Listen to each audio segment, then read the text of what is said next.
Hello friends, good morning. Welcome back to my channel Shobhanish world. এখন বাজে বেলা 11:45 মতো। বাড়ি ফিরে গেলাম। এখন যেহেতু গরমটা আস্তে আস্তে পড়তে শুরু করেছে আর রোদ্দুরটাও বেশ বেলার দিকে ভালোই উঠছে, তো সেজন্য স্কুলের টাইমটা আমাদের এগিয়ে গেছে মোটামুটি 30 মিনিট মতো।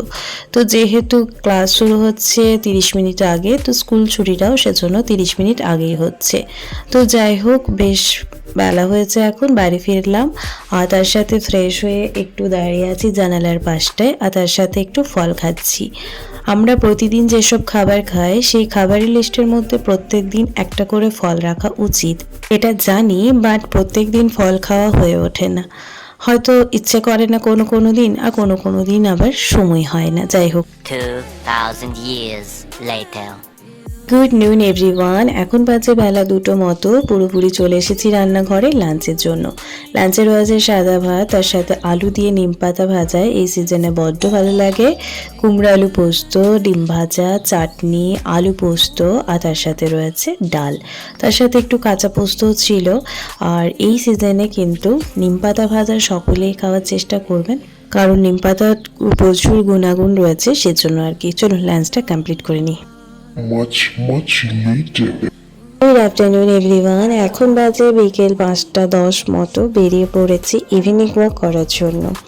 বিকেলে এখন হাঁটতে বড্ড ভালো লাগছে, কারণ যেহেতু বাড়ির ভেতরটাতে গরম লাগছে আর বাইরের প্রকৃতিটা বেশ ভালো লাগছে বিকেলবেলার সময়টাতে। পরন্ত বিকেলে সূর্যটাও সুন্দর লাগছে, দেখুন কি সুন্দর লাগছে না চারিদিকের পরিবেশটা, তার সাথে ঠান্ডা ঠান্ডা হাওয়াও দিচ্ছে।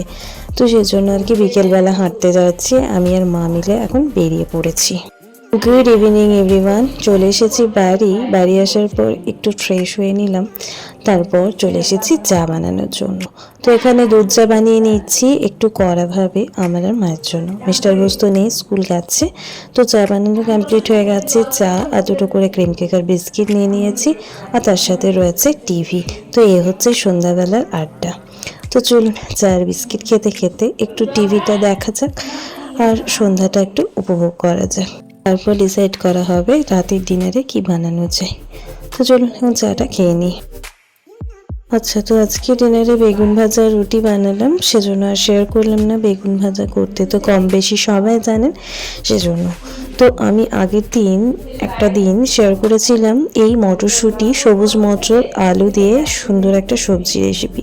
তো সেই রেসিপিটি শেয়ার করছি। আগের দিন বলেছিলাম রেসিপিটি পুরোপুরি আমি অন্য একটা ভিডিওতে শেয়ার করব, তো সেটাই শেয়ার করছি। এটা পুরো নিরামিষের মধ্যে বানাচ্ছি। এটা আপনারা কোনো উপোসে দিনে, মানে নিরামিষ যেদিন খাবেন ভাববেন, সেদিনও কিন্তু এরকমভাবে স্পাইসি করে সবজিটা রান্না করতে পারেন, ভালো লাগবে। আর তার সাথে যদি পেঁয়াজ রসুন খেতে একটু পছন্দ না হয় আপনাদের, তবুও কিন্তু এইভাবে সবজি বানাতে পারেন।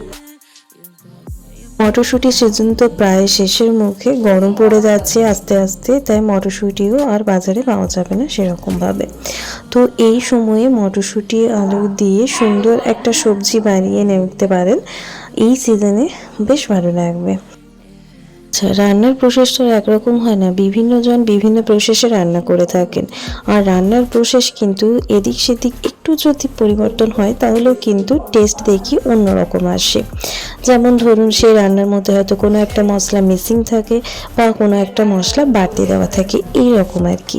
তো আমি যে প্রসেসে রান্না করছি, অবশ্যই এই প্রসেসে একবার রান্নাটা করে দেখতে পারেন, বড্ড ভালো হয় খেতে। আপনারা যদি নতুন কোনো প্রসেস জেনে থাকেন, অবশ্যই জানাবেন কমেন্টের মাধ্যমে। আমি অবশ্যই আপনাদের রেসিপিটি ট্রাই করব একবার, আর আপনার নাম সহ কিন্তু রেসিপিটি আমি শেয়ার করব। যাই হোক, গল্প করতে করতে মোটামুটি অনেকটা রান্না আমি এগিয়ে ফেলেছি। রান্নার প্রসেসটা পুরো শেয়ার করছি, রান্নার উপকরণের পরিমাপ কিন্তু আমি শেয়ার করছি না। আচ্ছা, তো আমি রান্নার কি কি মশলা ব্যবহার করলাম আপনাদের সাথে শেয়ার করিনি, তবে মশলাটা আমি শেয়ার করে দিচ্ছি। আমি এখানে জিরে গুঁড়ো, ধনে গুঁড়ো, তার সাথে একটু সবজি মশলা আর লবণ, হলুদ, কাশ্মীরি মির্চি পাউডার আর একটু গরম মশলা, এই সব আমি একটা ভালো মতো মশলা বানিয়ে সেটা ব্যবহার করেছি। তার সাথে আদা, কাঁচা লঙ্কা, টমেটোর একটা সুন্দর পেস্টও বানিয়েছি। আর এটা হচ্ছে মশলা, আর তার সাথে আমি কাসুরি মেথি দিয়ে নামিয়ে নিয়েছি সবজিটা। তো এই হচ্ছে মশলা যা আমি এই সবজিটায় ব্যবহার করেছি। মশলার পরিমাণ কিন্তু আমি এখানে উল্লেখ করছি না, আপনারা নিজেদের সবজি কোয়ান্টিটি অনুযায়ী মশলাটা ব্যবহার করবেন। আর জাস্ট প্রসেসটা আমি শেয়ার করে দিলাম। তো চলুন এখন ঝটপট করে সবজিটা বানিয়ে নেওয়া যাক। শীতকালীন সবজিগুলোর মধ্যে আমার সবথেকে বেশি ভালো লাগে এই মটরশুঁটি, যেটা কাঁচা খেতেও বেশ ভালো লাগে আর সবজি করলেও বেশ ভালো লাগে। এই মটরশুঁটি দিয়ে ম্যাগি খেতেও কিন্তু বড্ড সুন্দর লাগে। দেখা যাক, যদি মটরশুঁটি দিয়ে আমি একটা দিন ম্যাগির একটা রেসিপি বানাতে পারি তো অবশ্যই আপনাদের সাথে শেয়ার করব। তো চলুন, সবজিটা আমার প্রায় 80% রেডি। জল দিয়ে দিলাম, এখন একটু 5 মিনিট ফুটতে দেবো। ফিরে এলাম 5 মিনিট পরে। তো চলুন দেখি সবজিটার কি অবস্থা।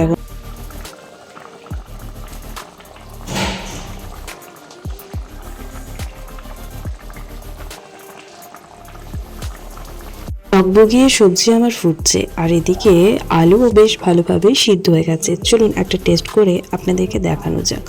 মটরশুঁটিটাও বেশ ভালোভাবে সিদ্ধ হয়ে গেছে, আলু মটরশুঁটি সমস্ত কিছু চেক করে নিলাম। তো সবজি রেডি হয়ে গেছে। গ্রেভিটা আপনারা নিজেদের পছন্দ মতো রাখবেন।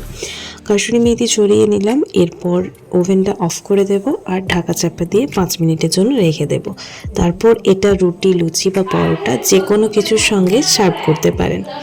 তো চলুন, এখন এই সবজি পুরোপুরি রেডি। রেসিপিটি ভালো লাগলে অবশ্যই একবার বাড়িতে ট্রাই করবেন এবং অবশ্যই আমাকে কমেন্ট করে জানাবেন যে রেসিপিটি কেমন লাগলো। আর এদিকে মা করেছে আজকে কুলের আচার বা কুলের চাটনি, যাই বলুন না কেন ভালোই লাগে খেতে, আমি তো বেশ পছন্দ করি। তো চলুন, আজকের মতো ব্লগটি এইটুকুই। ব্লগটি ভালো লেগে থাকলে অবশ্যই একটা লাইক, কমেন্ট অ্যান্ড শেয়ার করে দেবেন। আর আমার চ্যানেলে নতুন সদস্য হয়ে থাকলে চ্যানেলটি সাবস্ক্রাইব করে পাশে থাকবেন। দেখা হচ্ছে খুব তাড়াতাড়ি নতুন একটি ভিডিওর সাথে। ততক্ষণ পর্যন্ত সবাই ভালো থাকুন, সুস্থ থাকুন। ধন্যবাদ। শুভরাত্রি।